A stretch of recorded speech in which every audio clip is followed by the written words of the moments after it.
Hear me out.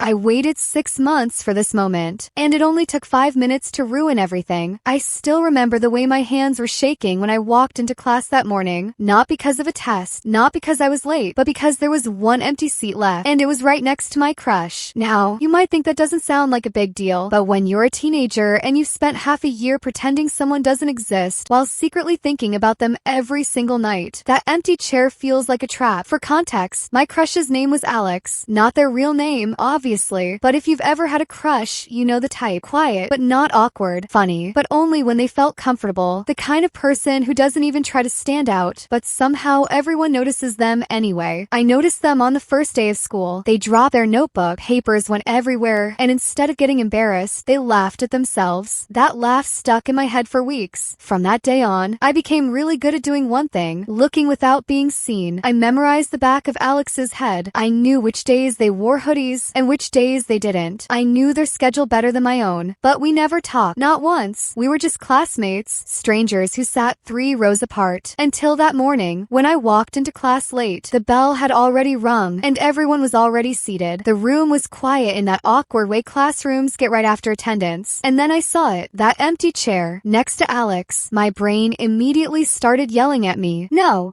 don't do it. Sit literally anywhere else. Tell the teacher you're sick. Turn around and run. But my feet didn't listen. I swear it felt like the entire class was watching me walk down that aisle. Each step felt louder than the last, and when I finally reached the desk, I hesitated. Alex looked up just for a second and smiled. Not a big smile, just a small, polite one. That was enough to make my heart absolutely lose it. I sat down. My backpack hit the floor louder than I wanted it to. I tried to play it cool, but I could feel my face heating up. I didn't know where to put my hands. On the desk, in my lap. Do I pretend to be busy? I chose option 3, pretend my notebook was the most interesting thing in the universe. For the first few minutes, neither of us said anything. All I could think about was how close they were. Our elbows were inches apart. I could smell their shampoo, something clean and soft. I tried not to breathe too loudly. Then Alex leaned over slightly. Hey, do you have an extra pen? I almost didn't hear them because my brain completely froze. Oh yeah, I do. My voice cracked. Of course it did. I handed them a pen, and our fingers brushed for just a second. I swear time slowed down. That tiny moment felt bigger than anything that had happened to me all year. Thanks, they said. No problem, I replied way too fast. And then silence again, but this silence felt different. It wasn't awkward. It was comfortable, like something was finally happening. For the rest of class, I couldn't focus on anything the teacher was saying. All I could think was, I'm sitting next to them. I'm actually sitting next to them. Then the teacher clapped their hands. All right, everyone, group activity time. Pair up with the person next to you. My heart dropped. Then immediately exploded. This was it.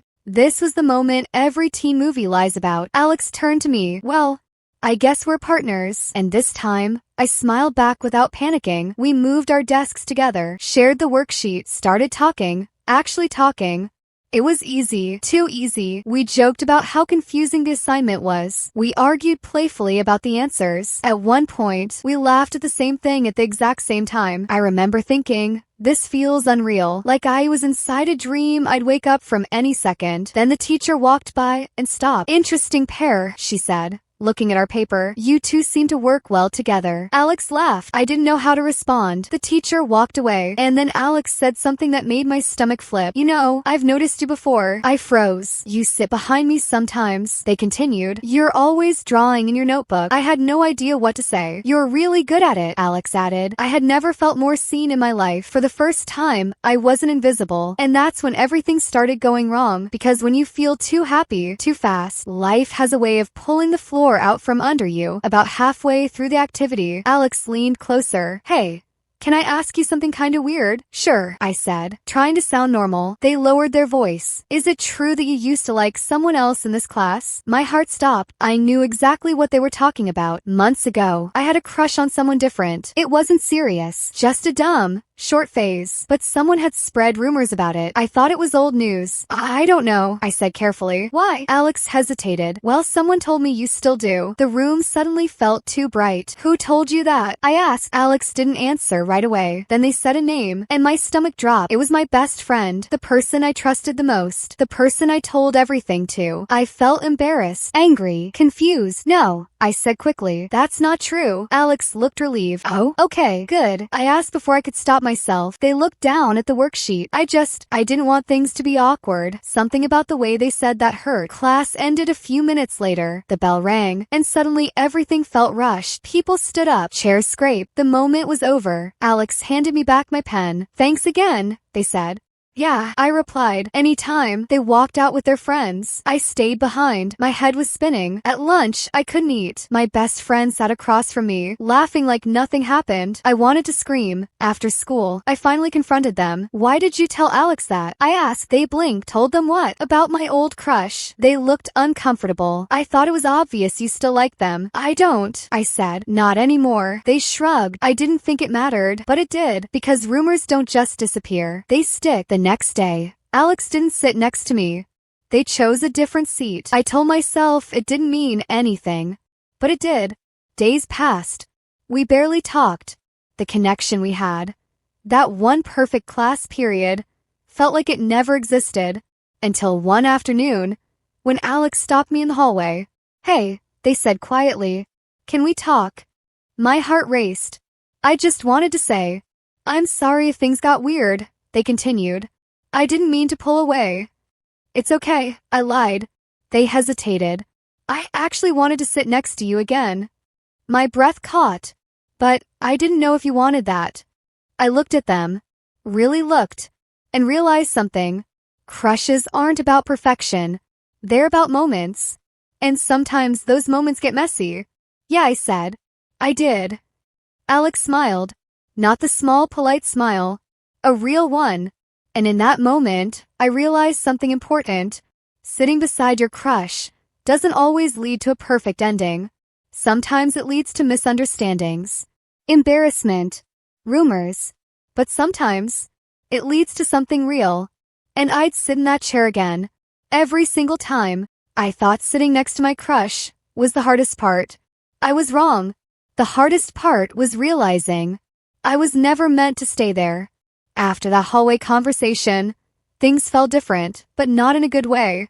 Alex smiled at me again. We talked more. We sat closer in class. But something felt off. Like when a song sounds right, but the volume is just a little too low. I kept telling myself I was overthinking. I always overthink. But deep down, I knew something was wrong. At first, it was small things. Alex would reply slower to my messages. Their laughter didn't reach their eyes the same way. They'd glance at their phone when we talked, like they were waiting for something better to happen. I told myself it was stress. School. Family stuff. Life. Anything but the truth. One day, we were paired up again. Same seats. Same desk. Same room. But it didn't feel the same. I was talking. Alex was nodding. But they weren't really listening. Then, halfway through class, they whispered, "Hey, can I ask you something?" That sentence again. It always starts with that sentence. "Sure," I said. They took a deep breath. "Do you ever feel like you like someone more than they like you?" I laughed nervously. "Yeah, all the time." Alex looked at me, then looked away. "Yeah," they said quietly. "Me too." Something about the way they said it made my chest feel heavy. I wanted to ask who, but I didn't, because part of me already knew the answer. The next few days were worse. Alex stopped sitting next to me again. This time, they didn't say anything about it. They just moved. I watched them laugh with someone else, lean closer to someone else, text someone else during class. And every time I noticed, I told myself I was being dramatic. Until I overheard it. I was walking past the lockers when I heard my name. I stopped. I shouldn't have, but I did. Alex was talking to someone. "I feel bad," they said. "They're really nice." My heart started pounding. "But I don't think I feel the same way," Alex continued. "I tried. I really did." The words didn't feel real, like they were meant for someone else. But they weren't. "They deserve someone who actually likes them back," Alex said. I stood there, frozen, unable to move, unable to breathe. They didn't know I was listening. They never knew. I walked away before they could see me. That night, I cried quietly so my family wouldn't hear. Not loud crying, the kind where you press your face into a pillow and let your chest hurt. The kind where you feel stupid for caring so much. The next day at school, I acted normal. I laughed when I was supposed to. I talked when I was expected to.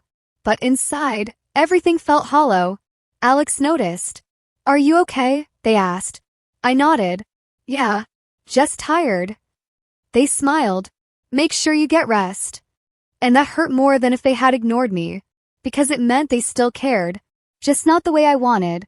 Weeks passed. We became something worse than strangers. We became almost friends. Almost something more. Almost a memory. I watched Alex move on while I stayed stuck in the same seat, alone. One afternoon, the teacher assigned new seating. Alex moved to the front of the class. I stayed in the back. Different worlds. Different lives. I told myself that was the end. But life likes to test you one last time. On the last day of school, Alex came up to me. "Hey," they said. "Hey." There was an awkward pause. I just wanted to say, "I'm really glad I met you." I swallowed. "Me too." They hesitated. "I hope you don't think I led you on." That sentence broke something inside me. "No," I said quickly. "You didn't." They smiled. "Good." Then they walked away. Just like that. No dramatic goodbye. No confession. No closure. Just footsteps fading into the hallway. I went home that day and sat on my bed for hours, thinking about that chair, that one empty seat, next to my crush. How excited I was. How nervous. How hopeful. And how sitting there changed everything. Not because it worked out, but because it taught me something. Sometimes the moment you want most is only meant to show you what you can't have. And sometimes the saddest stories aren't about rejection. They're about being almost enough. I never sat beside Alex again, but I still remember how it felt. And part of me always will.